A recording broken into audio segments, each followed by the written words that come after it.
Nós somos a Igreja Adventista Boa Semente, e desejamos que a paz do Senhor Jesus Cristo esteja com você.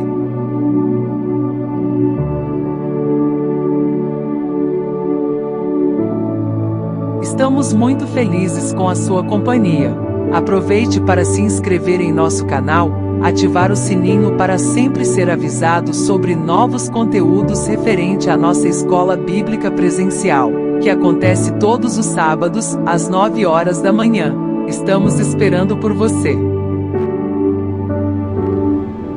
Olá, meus irmãos. Seja a paz do Senhor Jesus Cristo sobre a vida de todos vocês. Pela bondade de Deus, que está sempre presente no nosso dia a dia sobre nós, nós chegamos a esta nova oportunidade, nos assentarmos para a nossa reflexão da palavra do Senhor. E você está convidado a fazer isso agora, descansar de suas outras ocupações e se inclinar a ouvir a palavra do Senhor. Com o assunto de hoje, nós estaremos encerrando esta sequência de reflexões que temos feito ao longo destes últimos sábados, falando sobre a segunda vinda de Jesus. E nesta oportunidade, vamos estar refletindo sobre uma outra forma de sermos enganados pela pregação errônea da palavra de Deus. E para nós, então, esta advertência que nos fez o Senhor Jesus: ninguém vos engane. No próximo sábado, nós iremos estar falando sobre isso para concluir estas nossas reflexões. No sábado passado, nesta advertência de Jesus, ninguém vos engane, nós refletimos sobre a multiplicação dos doutores da palavra. Segundo a Bíblia, eles seriam multiplicados no tempo imediatamente antes da segunda vinda de Jesus.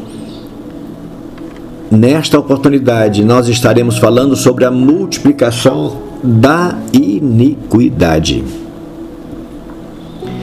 E o texto que nós temos como chave para a nossa reflexão, Mateus, no capítulo 24, e desse capítulo, o verso 12. Jesus, falando sobre fatos que aconteceriam imediatamente antes do seu retorno a esta terra, falando das grandes dificuldades que as pessoas encontrariam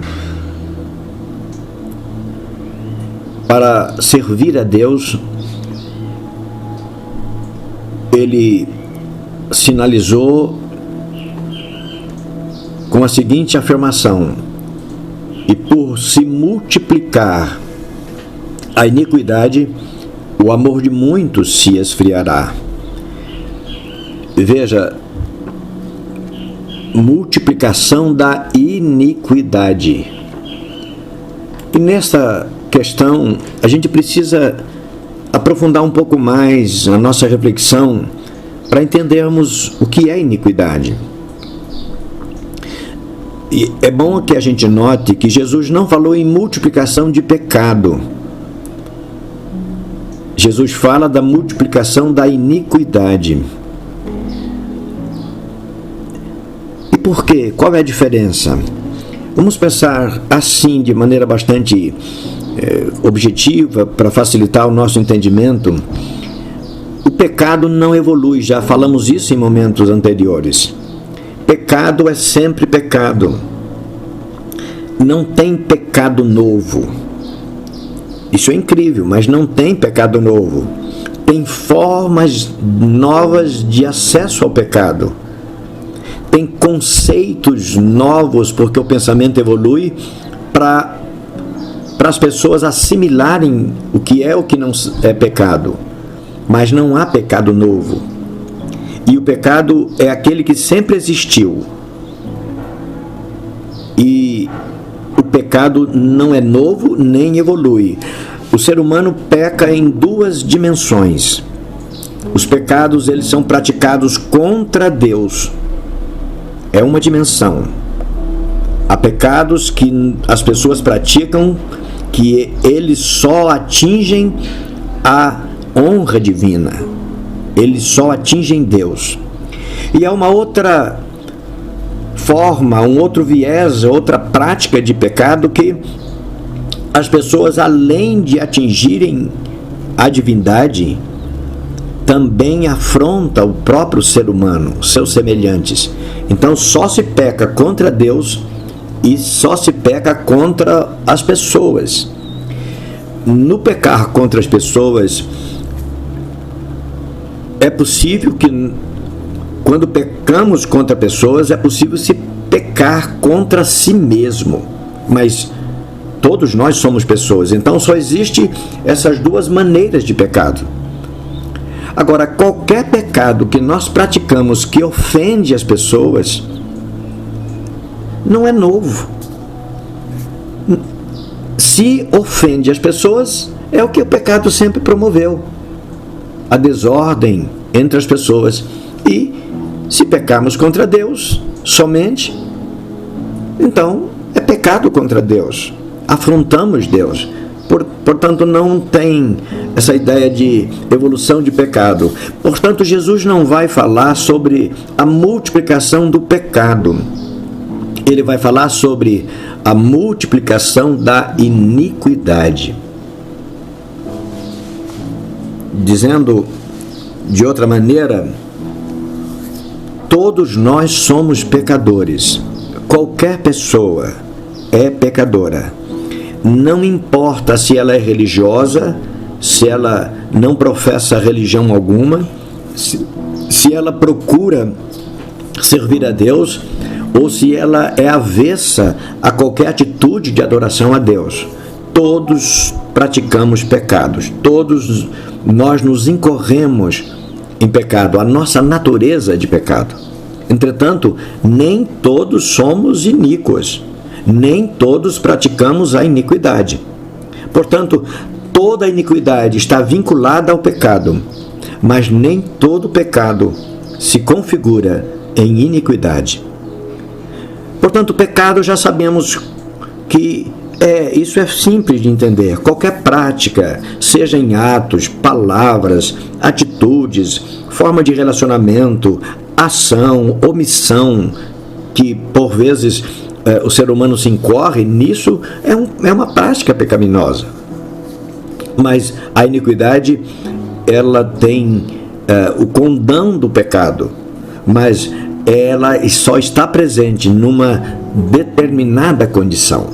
Então vamos pensar sobre a iniquidade primeiro, antes de entrarmos propriamente para o texto bíblico, para pensarmos nos textos bíblicos. A iniquidade, ela se define como algo ou alguém que tem o comportamento contrário à moral, à religião, à justiça, à equidade, etc. A iniquidade é praticada por iníquos, ou seja, por quem se opõe à equidade. A equidade é a oportunidade que cada pessoa deve ter de ter a liberdade de agir nas mesmas condições em relação aos seus semelhantes. A iniquidade está associada ao ato de ser mal. Veja, não é praticar uma maldade eventualmente, mas ela está associada ao ato de ser mal, a ser injusto, a ser perverso. Uma pessoa iníqua transgride as leis normais, morais e éticas sem qualquer tipo de ressentimento ou de escrúpulos. A iniquidade está normalmente relacionada com o cinismo e a falta de caráter. Veja que a iniquidade, então, é uma prática pecaminosa continuada, abertamente. Na Bíblia, nós vamos verificar que a iniquidade é o desrespeito e negação das leis e mandamentos do Senhor Deus. Tanto no período do que nós chamamos na Bíblia de Velho Testamento, quanto do Novo Testamento, vamos encontrar fatos relacionados a isso. A iniquidade pode ser considerada um pecado. Ela é um pecado, mas de uma forma mais agravante, porque ela se realiza no fato continuado. O iníquo é um indivíduo já acostumado a pecar. Ele faz isso normalmente não se importando com as suas consequências, nem tendo pudor ou vergonha de cometer os pecados. Portanto, a iniquidade é o pecado continuado. Quem se abre contra qualquer dos mandamentos de Deus e transgride esse mandamento deliberadamente, rotineiramente, costumeiramente, é o iníquo. E Jesus fala então que nos últimos tempos haveria uma multiplicação da iniquidade.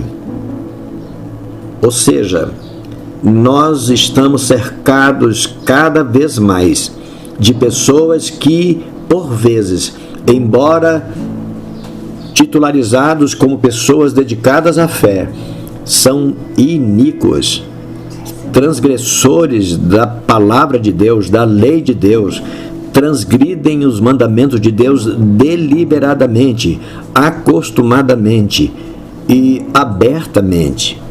Não é uma transgressão ocasional, uma situação eventual, isso é pecado. Mas a iniquidade, penso que ficou mais fácil da gente compreender. A iniquidade é a prática pecaminosa reiteradamente, costumeiramente, abertamente, costumeiramente. E é disso que Jesus disse que teria a ocorrência da multiplicação de iníquos antes da sua segunda vinda. Pois bem, entrando no nosso roteiro que propomos para a nossa reflexão, na introdução dele nós vamos dizer que o pecado,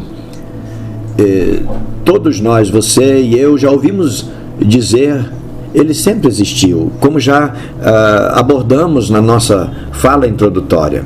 Também já ouvimos dizer que o pecado nunca foi um elemento de união, de alegria e prazer que estimula as pessoas para praticarem o bem. É disso que nós precisamos ter a nossa atenção voltada. O pecado nunca produziu coisa boa, não traz alegria, não traz união, não traz prazer e nem estimula as pessoas a praticarem o que é bom.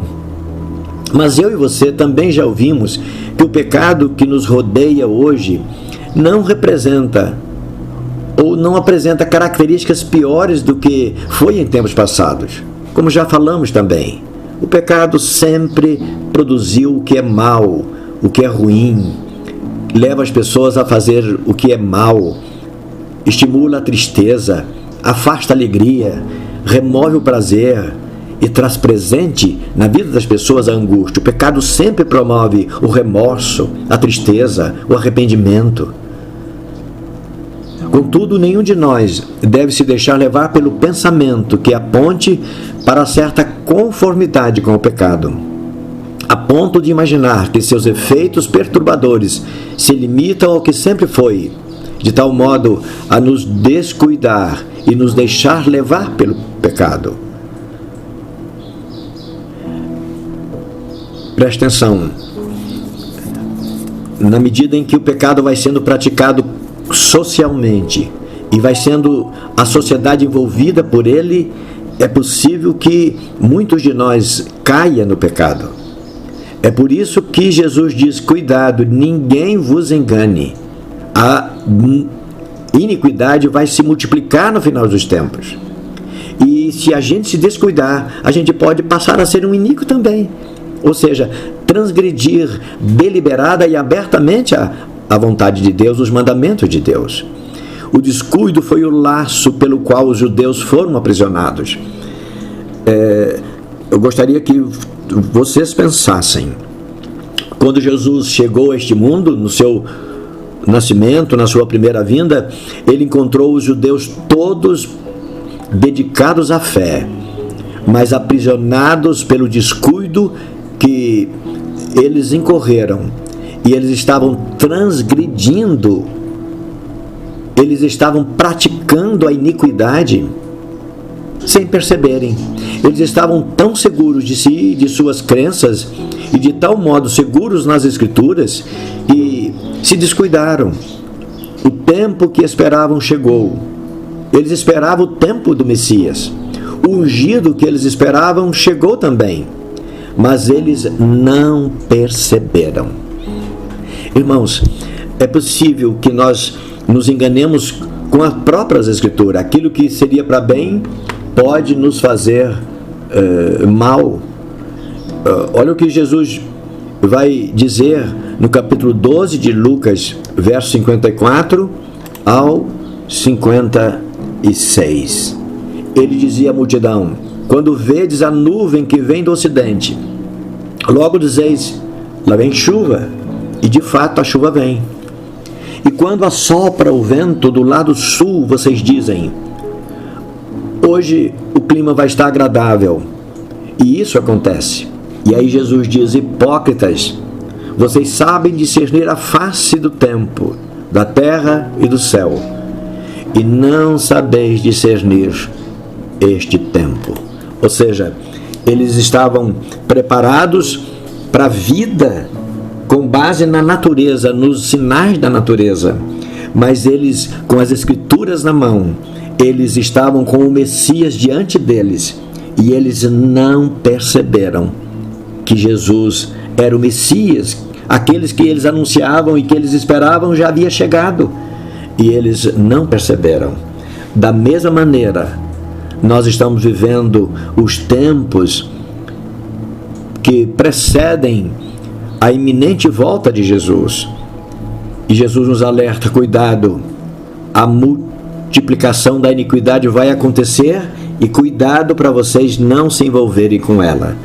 Irmãos, são milhões de pregadores anunciando uma pregação falseada, muito bonita, muito envolvente, muito alvissareira, muito empolgante, mas negam deliberadamente, abertamente, o mandamento de Deus, os mandamentos ou algum mandamento. Tiago diz, se alguém transgride um mandamento, ele incorre como culpado, como quebrando todos os demais. Não existe mais ou menos na obediência. Ou nós somos submissos à vontade de Deus, ou nós não somos.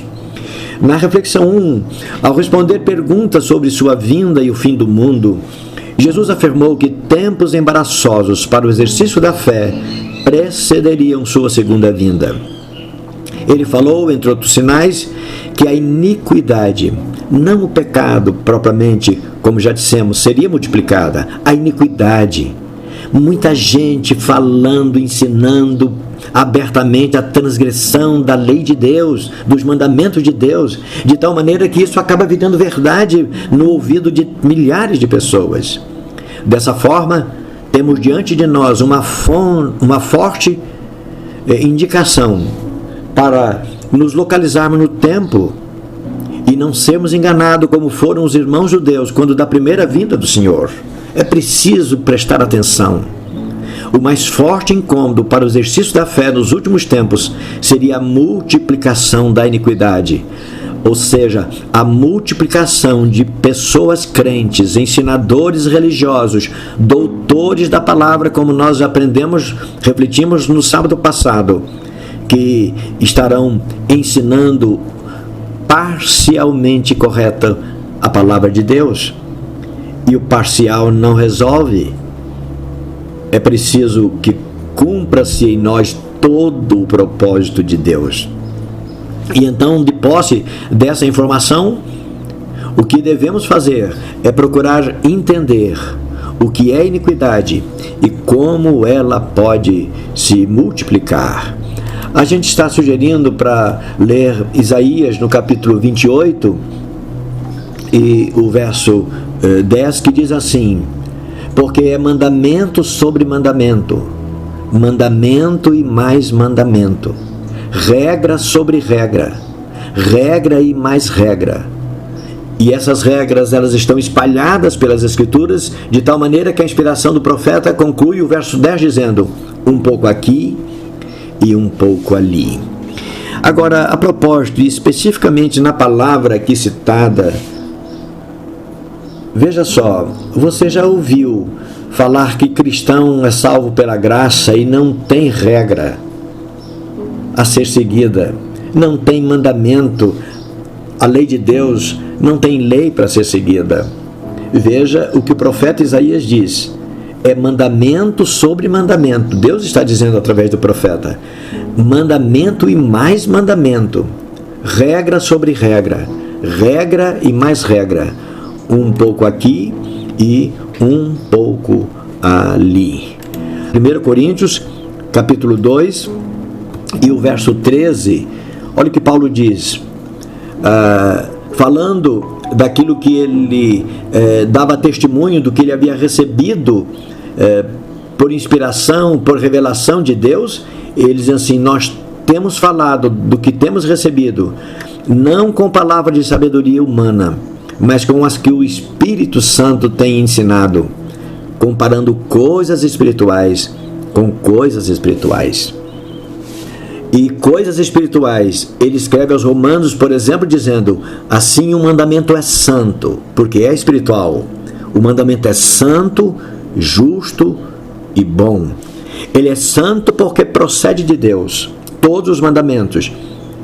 Embora lá atrás Moisés foi a ferramenta, o instrumento através de quem Deus nos fez revelar os mandamentos, mas os mandamentos, todos eles são santos, porque eles procedem de Deus, porque eles são justos, porque ele procede de Deus. Deus não é injusto, ele tem a melhor fórmula de nos dar para que nós conduzamos por essas fórmulas a nossa vida. Ele é justo, o mandamento é santo, justo e bom, não é? Comparando coisas espirituais, Paulo diz, com coisas espirituais. Os mandamentos de Deus, eles precisam ser observados pela nossa vida. Irmãos, aqueles mandamentos da lei moral, o centro da vontade de Deus está ali. Jesus vai dizer: aqueles 10 mandamentos se resume em 2, que é a primeira parte deles. Os 4 primeiros mandamentos se refere a amor a Deus. Portanto, qualquer que prega qualquer um dos 4 mandamentos, dos primeiros mandamentos daquelas tábuas, e omite qualquer um deles, é iníquo, está praticando iniquidade, está transgredindo.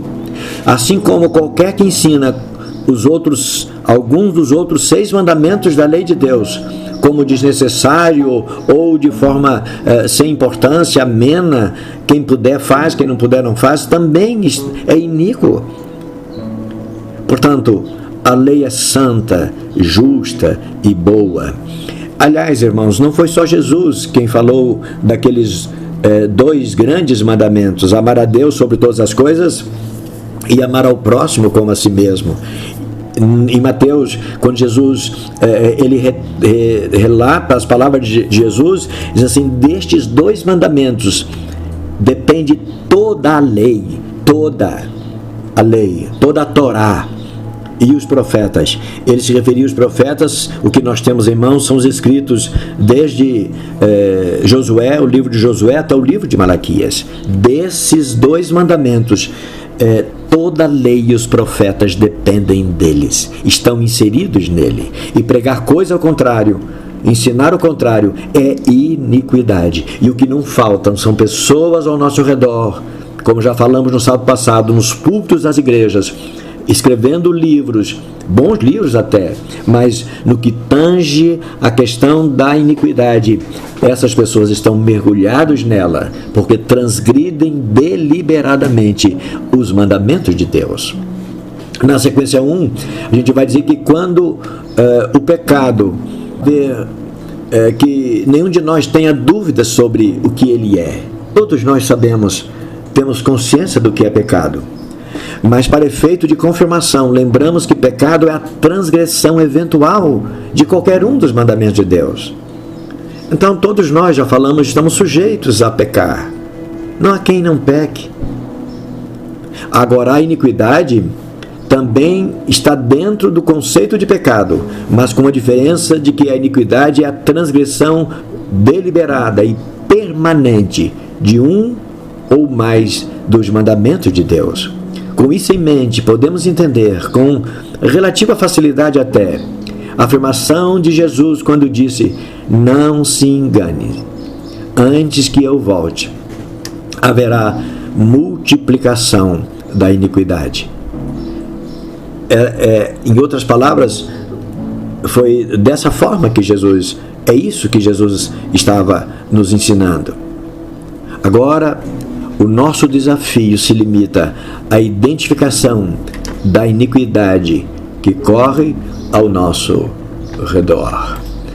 Lucas escreveu as palavras de Jesus e no seu sermão profético, capítulo 21, a partir do verso 34 e até o 36, Lucas escreveu as palavras de Jesus que ele disse: olhai por vós, para que não aconteça que o vosso coração se carregue com glutonaria, com embriaguez, com os cuidados da vida, e venha sobre vós de improviso aquele dia, ou seja, o dia da sua volta, ou o dia quando nós encerramos a nossa vida, porque depois que encerrarmos a nossa existência, só nos resta o nosso encontro com o Senhor, porque virá como um laço o dia que Jesus há de voltar, virá como um laço sobre todos os que habitam sobre a face da terra. E ele adverte: vigiai, pois, em todo o tempo, orando, para que sejais havidos por dignos de evitar todas essas coisas que hão de acontecer e de estarem de pé diante do Filho do Homem. Portanto, a nossa frente está a palavra do Senhor. É preciso que a gente esteja alerta. A iniquidade está ao nosso redor e está na pregação, muitas vezes eloquentes, atrativas de muita gente. É preciso prestar atenção. Pelo dito aqui na sequência 1 que acabamos de dizer, concluímos que toda iniquidade é pecado, mas nem todo pecado é iniquidade. Dizendo de outra forma, todos nós, qualquer um de nós, somos pecadores. Mas se vivemos de acordo com a palavra de Deus revelada a nós, nunca jamais seremos iníquos. E isso nós estamos enfatizando bastante para a gente não se perturbar. Nenhum de nós vai deixar de ser pecador enquanto o nosso corpo não for transformado. Mas a iniquidade é a transgressão continuada, aberta, permanente e deliberada. O problema não está em sermos pecadores. Não há outro meio. Não há como ficar livre dessa condição. Enquanto Jesus não voltar, não há como. O problema é vivermos pecando. É por isso que Paulo nos adverte na carta aos Romanos, neste texto bastante conhecido, quando ele diz: irmãos, não tomem a forma do mundo. Romanos capítulo 12 e o verso 2. Mas transformem-se pela renovação do vosso entendimento. Preste atenção na palavra. E então vocês vão experimentar na palavra de Deus, na obediência aos mandamentos de Deus, a agradável, boa e perfeita vontade de Deus. Que linda é a palavra. E na sequência 2, a iniquidade multiplicada. O que seria? A resposta comporta, em síntese, dois tipos de ensino bem distintos, ou dois tipos de ensinos bem distintos no seio da sociedade cristã. Irmãos, não existe outra forma de ser iníquo. Presta atenção, a iniquidade, um detalhe interessante aqui, a iniquidade não é a forma como o mundo vive. O mundo já está no maligno, já é dominado pelo pecado. Mas a iniquidade é a forma como os crentes vivem, como aqueles que se dizem igreja do Senhor vivem. Então, a iniquidade, ela se apresenta em dois tipos bem distintos na sociedade cristã, naquilo que nós chamamos de igreja em nosso tempo. Primeiro, o ensino errado do Evangelho, caracterizado pela recusa de obedecer os mandamentos de Deus. Irmãos, prestem atenção, todas essas igrejas que têm ao nosso redor, elas não estariam ao nosso redor, nós estaríamos todos fazendo parte dela, se os 10 mandamentos da lei de Deus estivessem sendo pregados igualmente por todos. Mas eles pregam apenas 9 mandamentos e dizem que não guarda mandamento algum, mas guardam 9 e ensinam 9 deles. Dizem que não estão debaixo da lei, mas estão debaixo da lei através dos 9 mandamentos que eles observam. Não adora, a maioria deles, não adora imagem, não tem outro Deus a não ser o Deus da Bíblia, honra pai e mãe, não mata, não ensina o roubo, adultério, a cobiça, etc. Eles só negam o santo sábado do Senhor. E, aliás, negam dizendo que o sábado é um peso. Que coisa! Dizem que o sábado é um peso e nunca experimentaram o prazer de guardar o sábado santo do Senhor. Isso é o ensino errado do Evangelho, caracterizado então pela desobediência aos mandamentos de Deus. Essa é uma forma da iniquidade multiplicada. Milhares de cristãos estão ensinando isso ao nosso redor. E uma segunda forma é uma certa deturpação do Evangelho, caracterizado pela insistente e crescente defesa do pecado sob argumentos que denunciam erros ou má interpretação das Escrituras. Irmãos, Paulo escreve aos Gálatas dizendo: irmãos, o Evangelho que eu preguei é o que funciona. É o único que temos, não tem outro. A Bíblia não tem erro que nos leve à condenação. Nós não precisamos e não devemos pensar que na palavra de Deus temos erro que nos leve à perdição. Não. Tanto pregar contra os mandamentos da lei de Deus, quanto denunciar que a palavra de Deus não é bem assim. E veja só, nós temos muita coisa aí ao nosso redor. Pessoas defendendo práticas pecaminosas, abrindo as Escrituras e dizendo: esse texto não está dizendo tal coisa. Isso é iniquidade, porque as pessoas ensinam isso e permanecem nisso. Por fim, na reflexão 3, o pecado é real desde que surgiu entre os homens. De igual forma, a iniquidade também é real. São coisas diferentes, mas são reais. Acompanha a humanidade desde que o pecado entrou no mundo. Outro fato é que o povo de Deus nunca foi punido pelo pecado eventual. O tempo não nos permite, mas isso é muito bonito e importante de se entender. Toda a punição que o povo de Deus sofreu veio pela insistência no pecado. Releia Mateus 24:12 para perceber. Jesus não falou do surgimento da iniquidade, ele falou da sua multiplicação. O povo de Deus, repito, sofreu muitas sanções. Só para citar abertamente aqui para os irmãos entenderem. Por exemplo, o cativeiro babilônico. Só para citar esse exemplo. Não foi por um pecado pontual que alguém pecou, errou lá. Não. Foi uma prática continuada de transgressão da lei de Deus. E por conta disso, por falta de arrependimento daquela prática recorrente de transgressão, Deus permitiu que eles fossem levados ao cativeiro. É isso. Ninguém será condenado por pecados eventuais e que sejam confessados e deixados de lado, mas a iniquidade é que levará muitas pessoas a clamarem por Jesus Cristo, reclamar dizendo: eu fiz a tua vontade, eu preguei a tua palavra, eu ensinei a tua palavra. E Jesus vai dizer simplesmente: eu não vos conheço, porque vocês praticaram iniquidade, ou seja, vocês transgrediram reiterada e continuamente a minha palavra. E a gente conclui nos advertindo a nós mesmos, dizendo: não nos enganemos. Todo pecado confessado é perdoado, mas a iniquidade é mortal. Porque quem pratica iniquidade tem a convicção de que está, por vezes, fazendo o que é certo, embora frontalmente a palavra de Deus está dizendo, indicando o contrário, mas ele entende por alguma razão que é do jeito que ele está pensando. Repito, para concluirmos essa série, esta sequência: o pecado confessado é perdoado e não é levado em conta contra o pecador que confessa e deixa, mas a iniquidade é mortal. João escreve: se confessarmos os nossos pecados, ele é fiel porque Ele prometeu perdoar. Ele é justo, porque Ele só perdoa quem confessa os nossos pecados. Que Deus nos abençoe e que não sejamos enganados. Embora multidões estejam pregando aquilo que a palavra de Deus contraria, embora seja multidões que ensinem, não nos enganemos. O pecado não deixará de ser pecado só porque multidões estejam ensinando o contrário. O Senhor nos abençoe e nos dê a graça de sermos libertos do pecado eventual pela confissão que fazemos e jamais nos incorramos como iníquos, transgredindo aberta, continuada e deliberadamente os mandamentos do Senhor. Ele permaneça conosco. Amém.